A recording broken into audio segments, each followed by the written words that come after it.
इस वीडियो में हम लोग class 11th half yearly examination दिसंबर 2025 के पॉलिटिकल साइंस के बिल्कुल ओरिजिनल क्वेश्चन पेपर का आंसर की देखेंगे। ठीक है, तो चलिए वीडियो को स्टार्ट करते हैं। यदि आप चैनल पर पहली बार हैं तो चैनल को सब्सक्राइब जरूर कीजिए और अपने दोस्तों को भी शेयर ज़रूर कीजिए। ठीक है, देखिए इसमें खंड बी का जो सेक्शन बी है जिसमें लघु उत्तरीय क्वेश्चन बनाने होते हैं, इन्हीं प्रश्नों का उत्तर हम लोग इस वीडियो में देखेंगे। तो आंसर देखने से पहले हम लोग पहले 1 से 30 तक सभी प्रश्नों को देख लेंगे। उसके बाद में हम लोग सभी प्रश्नों का उत्तर देखेंगे।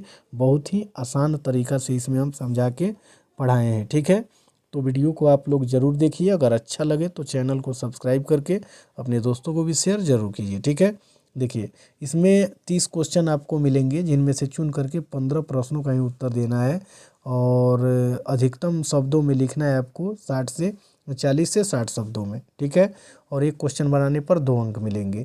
तो क्वेश्चन नंबर 1 में पूछा गया है कि उत्तर व्यवहारवादी क्रांति क्या है। ठीक है, इसका उत्तर आपको इसी वीडियो में बहुत ही आसान तरीका से देखने को मिल जाएगा, जो देखने से ही आपको याद हो जाएगा। ठीक है, रट्टा मारने की ज़रूरत नहीं पड़ेगी, समझ लीजिएगा तो एग्ज़ाम में आप भी अपने अनुसार उस प्रश्न को लिख सकते हैं। ठीक है, तो समझने का प्रयास करना है, याद नहीं करना है, रट्टा नहीं मारना है। ठीक है, दूसरा नंबर क्वेश्चन में है कि तुलनात्मक पद्धति पर संक्षिप्त टिप्पणी लिखें और तीसरा नंबर क्वेश्चन में है परंपरागत राजनीति विज्ञान की 2 विशेषताओं का वर्णन करें। ठीक है, चलिए फिर आगे वाला क्वेश्चन देखेंगे।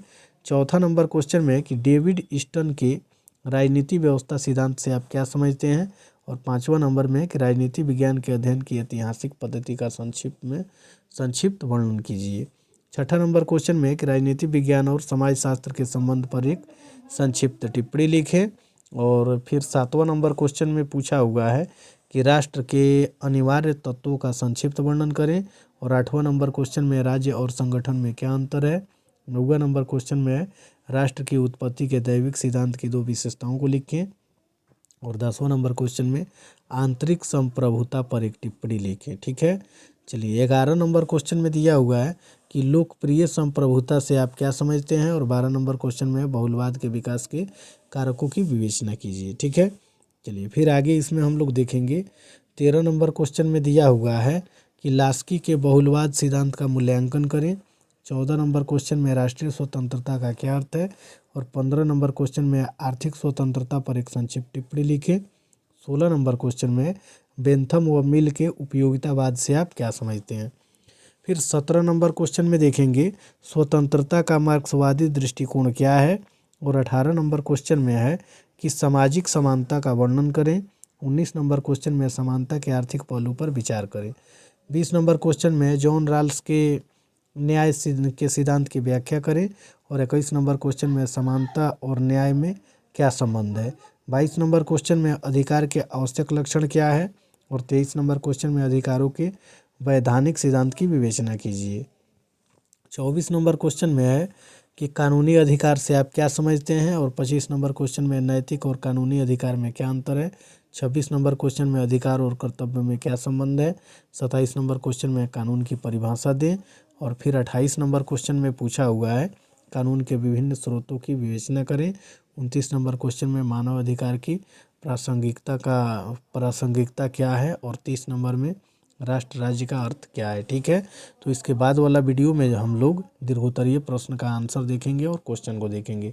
इसमें केवल लघुत्तरीय प्रश्नों का ही आंसर हम लोग देखेंगे। ठीक है, तो चलिए अब हम लोग उत्तर को देखते हैं। क्वेश्चन नंबर 1 जो लघुत्तरीय क्वेश्चन है, क्या हुआ था कि उत्तर व्यवहारवादी क्रांति क्या है। तो इसका उत्तर लिखेंगे कि यह एक राजनीति विज्ञान में 1960 के दशक में हुआ बदलाव है। यानी जो उत्तर व्यवहारवादी क्रांति है ना, ये 1960 के दशक में एक हुआ बदलाव है।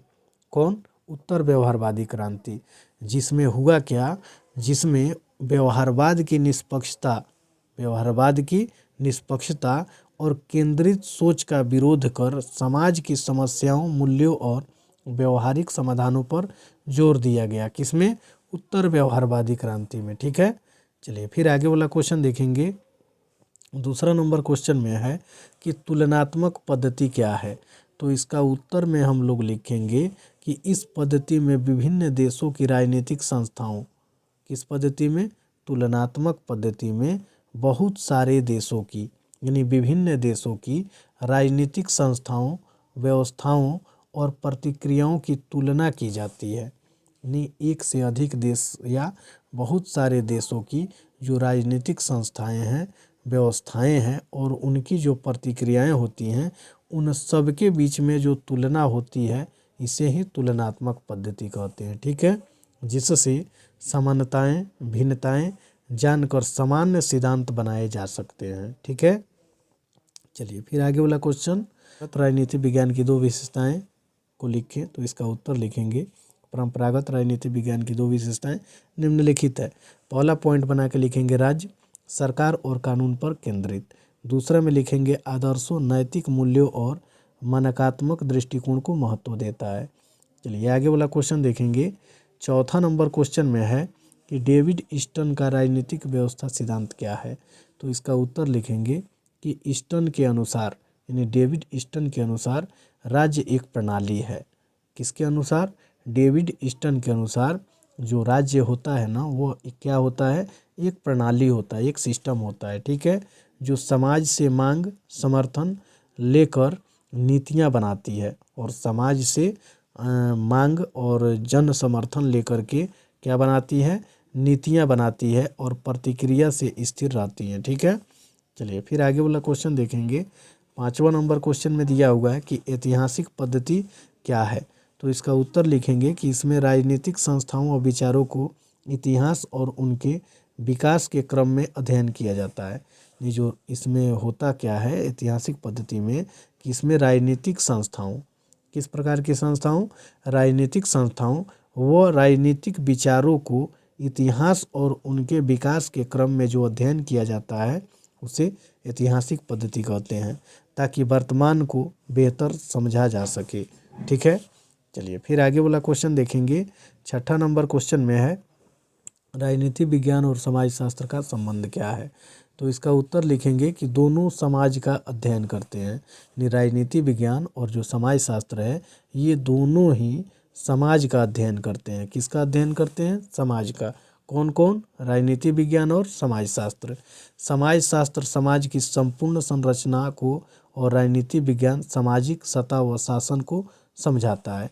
यानी समाजशास्त्र जो होता है वो समाज की संपूर्ण संरचना को समझाता है। ठीक है, और राजनीति विज्ञान जो होता है वो सामाजिक सत्ता व शासन को समझाता है।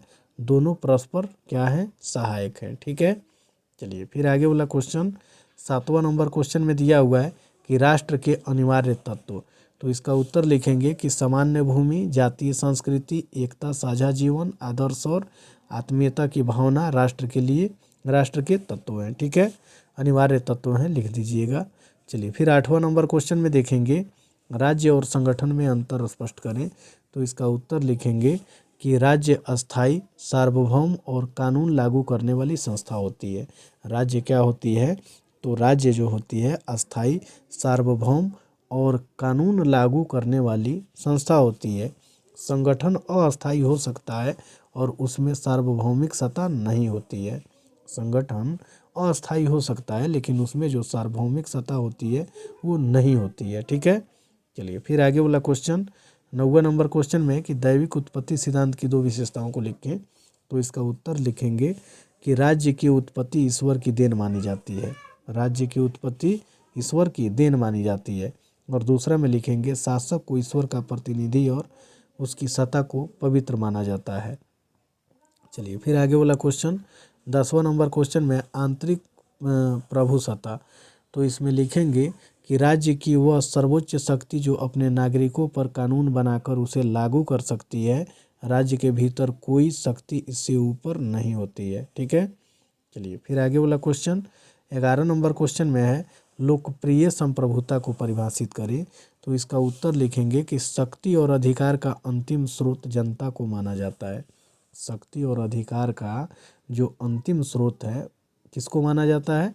जनता को माना जाता है। सरकार जनता की इच्छा से चलती है और वह ही शासकों को चुनती और हटाती है। यानी जनता की इच्छा के बिना कोई भी सरकार नहीं बना सकता है। जनता जिसको चाहती है उसी को सरकार में स्थान दिलाती है और जिसको नहीं चाहती है उसको हटा देती है। ठीक है, यही लोकप्रिय संप्रभुता है। ठीक है, चलिए फिर आगे वाला क्वेश्चन 12 नंबर क्वेश्चन में बहुलवाद के विकास के कारक। तो इसका उत्तर लिखेंगे कि औद्योगिकरण, शिक्षा विस्तार, संगठनों की वृद्धि और लोकतांत्रिक मूल्य, इनसे समाज में विभिन्न हित समूह सक्रिय होकर बहुलवाद को बढ़ाते हैं। चलिए फिर आगे वाला क्वेश्चन देखेंगे 13 नंबर क्वेश्चन में लास्की के बहुलवाद सिद्धांत का मूल्यांकन। तो इसका उत्तर लिखेंगे कि लास्की ने राज्य की सर्वशक्तिमान का विरोध कर समूहों को प्रमुखता दी। आलोचना यह है कि इससे राज्य का महत्व कम हो जाता है और व्यवस्था कमज़ोर हो सकती है। चलिए 14 नंबर क्वेश्चन को देखेंगे, राष्ट्रीय स्वतंत्रता क्या है। तो इसका उत्तर लिखेंगे कि राष्ट्र को अपने राजनीतिक, आर्थिक और सामाजिक मामलों में बाहरी हस्तक्षेप से मुक्त होकर निर्णय लेने का अधिकार होना ही राष्ट्रीय स्वतंत्रता कहलाता है। फिर 15 नंबर क्वेश्चन को देखेंगे, इसमें दिया हुआ है कि आर्थिक स्वतंत्रता क्या है। तो उत्तर लिखेंगे आर्थिक संसाधनों के उपयोग, रोजगार, उचित वेतन और गरीबी शोषण से मुक्त को ही आर्थिक स्वतंत्रता कहा जाता है। यह व्यक्ति के विकास के लिए आवश्यक है। तो इसके बाद वाला वीडियो में हम इससे आगे 16 से लेकर के 30 तक लघु उत्तरीय और दीर्घ उत्तरीय प्रश्नों का वीडियो अपलोड कर देंगे। तो यदि आप चैनल पर पहली बार हैं तो चैनल को सब्सक्राइब जरूर कीजिए और अपने दोस्तों को भी शेयर जरूर कीजिए।